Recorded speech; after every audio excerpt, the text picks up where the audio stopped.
So thankfully, we have at least reached a deal, a ceasefire deal in Gaza. And thankfully, hopefully, the killing will stop. But now I think it's the time to actually examine who won this war.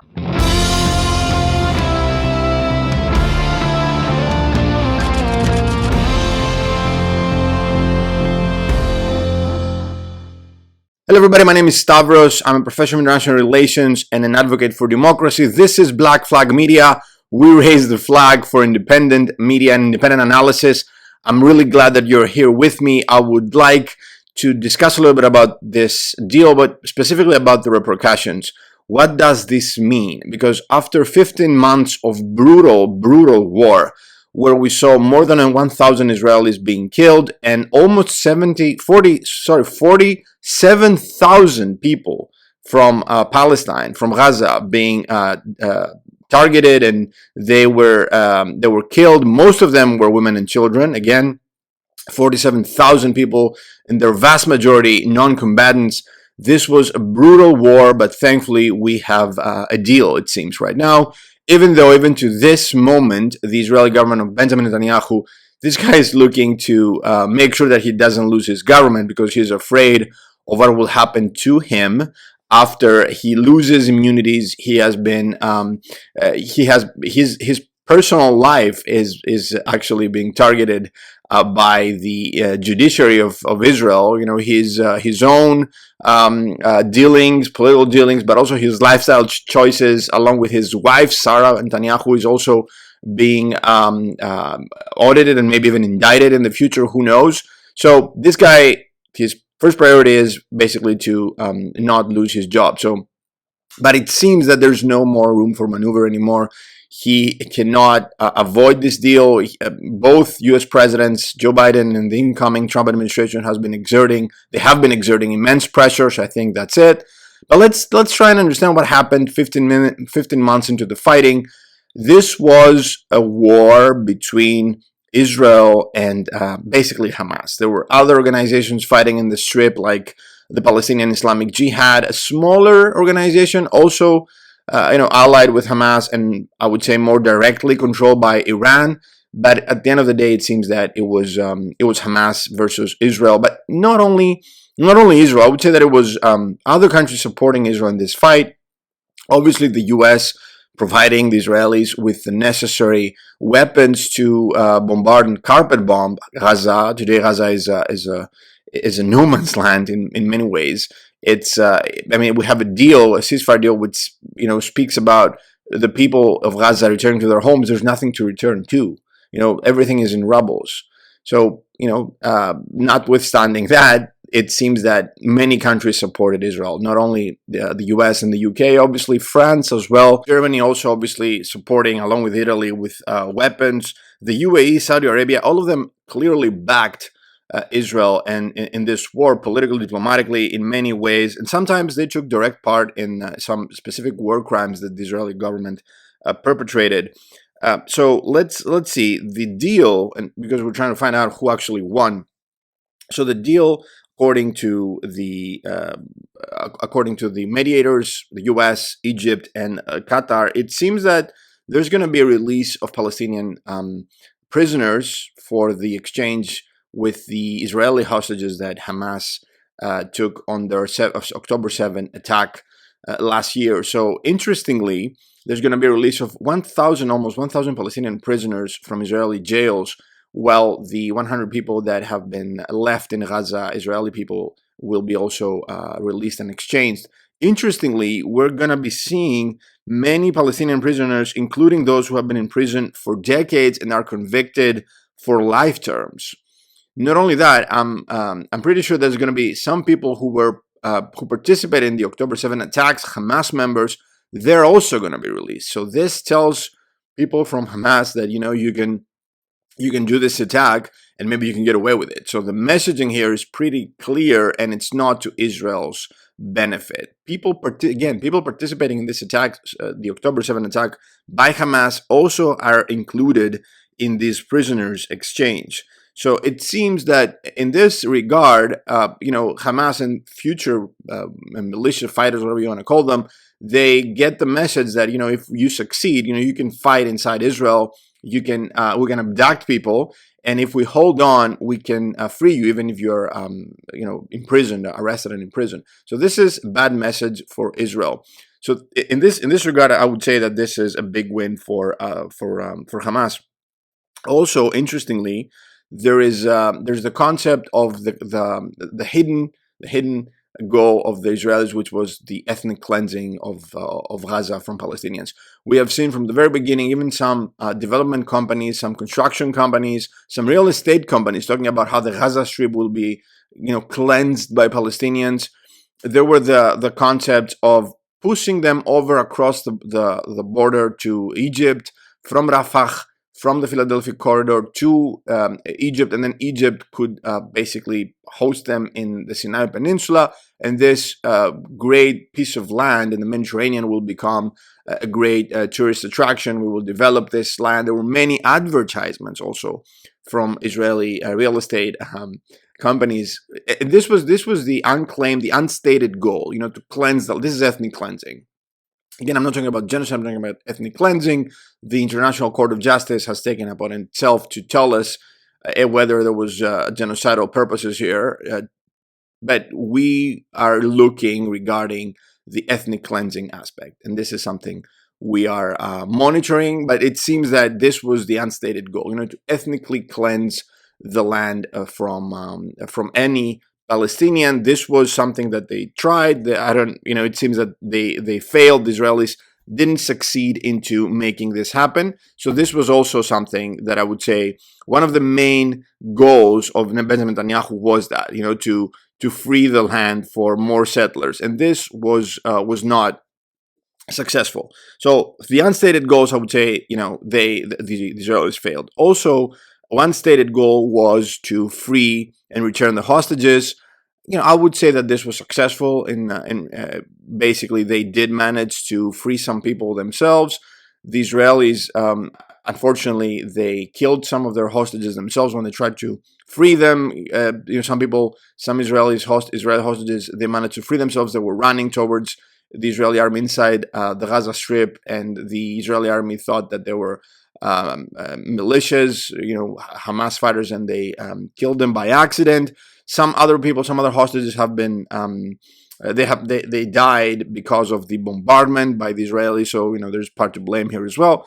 But it seems here that the return of hostages, it's going to happen. This was one of the stated goals. Clearly, this was a success for Israel.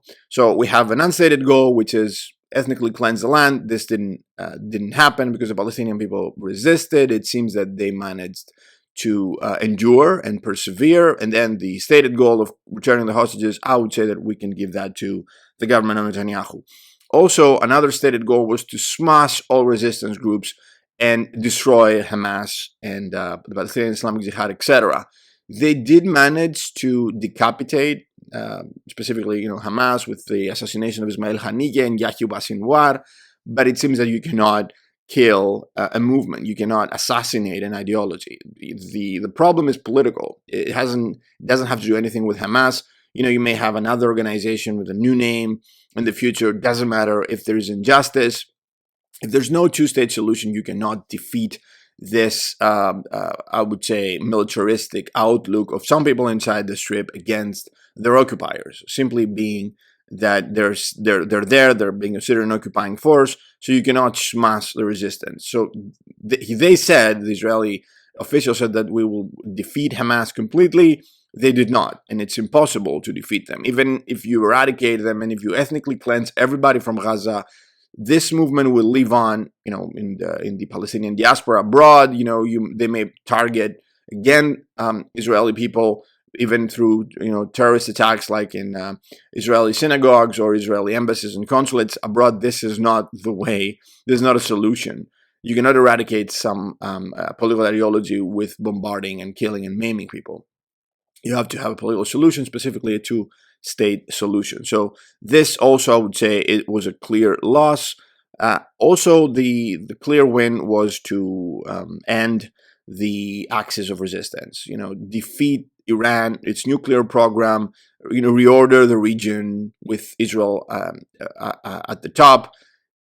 I would say that this is pending to see what happens. This was also an unstated goal.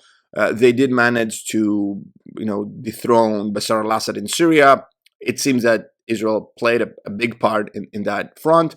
We'll see what happens. We also have the incoming administration, President Trump, may be willing to let the Israelis attack Iran. We'll see what happens. This was also an unstated goal. We'll see what's going to happen on this front. So also there's the concept of maintaining the control of the border between Gaza and Egypt. The Israelis, they took over the so-called Philadelphia corridor, which is the corridor linking Gaza and Egypt in basically the southern part of the tip, southern part of the strip in Rafah. The Israelis took over, they raised their flag there, but it seems that according to this deal, they're gonna be leaving this area. So this area will be returned to the control of the Palestinians and the Egyptians. The Israelis know that Hamas uses this route to get weapons and other sort of goods from Egypt into Gaza, and they're right to say so. This is actually happening. It's the truth. But they said that there's no way we're going to be letting them control this strip because they're going to be transporting whatever they need, ammo and weapons. And it seems that this is a big loss for Israelis, that they did say that we're going to be giving that back to the Palestinians. This is a tactical defeat, I would say. So yes, this is a big loss. Losing control of the Philadelphia corridor, because again, this has been used extensively by the Palestinian militants to transport weapons inside the strip. Also, we have the so-called ICC. I mentioned the International Court of Justice, basically saying that this is a criminal regime because they took it upon themselves to find out whether there was a genocide or not, and they're gonna be telling the world. But also the International Criminal Court, they issued arrest warrants for both Benjamin Netanyahu and Yoav Gallant, the previous Minister of Defense of Israel, which tells the world that yes, this is a regime that maybe committed suicide. Sorry, not yet. Maybe they will do that politically, but yes, this regime committed genocide. Maybe they also clearly they committed war crimes, and the leadership, maybe they should be arrested. So it seems that in this sense, the whole of the world are now aware. What happened in Gaza opened the eyes of the people, in the U.S., also in other Western countries, that this is not a legitimate regime, and what they have been doing is illegal. Maybe our own government supporting them is illegal. Were illegal as advocating or supporting war crimes. So this, politically speaking, diplomatically speaking, I would say that I wouldn't say that Israel is isolated, but the people of the West, they're more aware of the crimes committed by this regime, and I would say in many ways the regime has been delegitimized. I think this is the biggest loss for the regime. Also, finally, it seems that even the people, the soldiers of the IDF, the Israeli Defense Forces, also they are targeted. And it seems that there's a so-called Hague effect from the International Court of Justice in the Hague, or the ICC in the Hague. There are soldiers who are afraid of traveling abroad because they may be targeted and arrested for war crimes. Yes, actually, there are many complaints that have been filed in various countries against IDF soldiers and officers who took part in the Gaza war.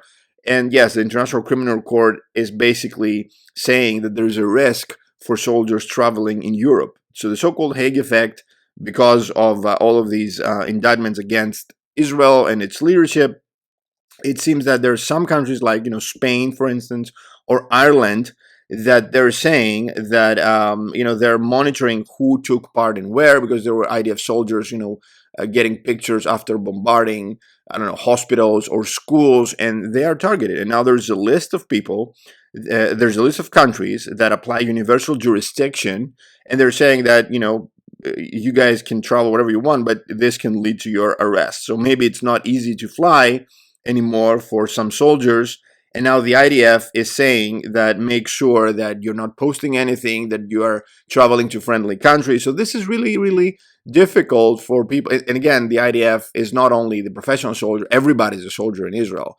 So it's not, it seems that it's not as safe as it used to be for an Israeli to travel abroad. That's what I'm trying to say. So I would say that because of all of this, it seems that the Palestinian people persevered. I would say that I would like to see whether there's a continuation of fighting after this ceasefire or whether it's a permanent ceasefire. There's some far extreme politicians in Israel, like Mr.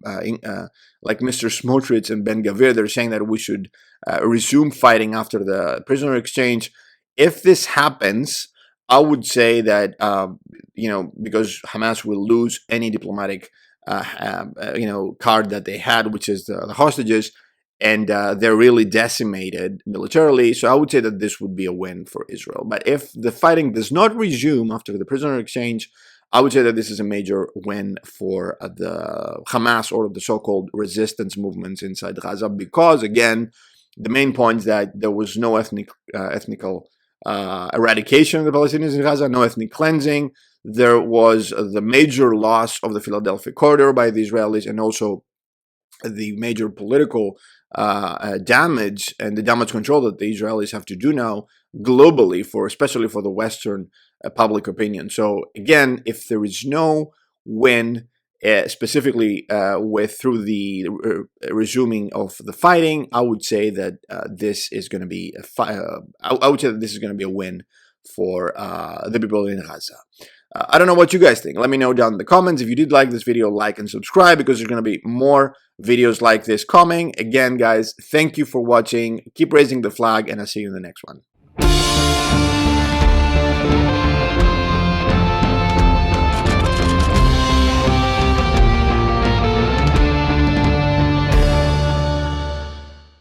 Final point here is who's going to run Gaza after this war? We don't know. The US is saying we should reform the Palestinian Authority and have them run Gaza. Others are saying that the Palestinian Authority is basically a corrupt oligarchy. They're not elected. They were supposed to be governing the Palestinians for like 4 to 5 years. Now they have been governing them for like more than 20. They're corrupt.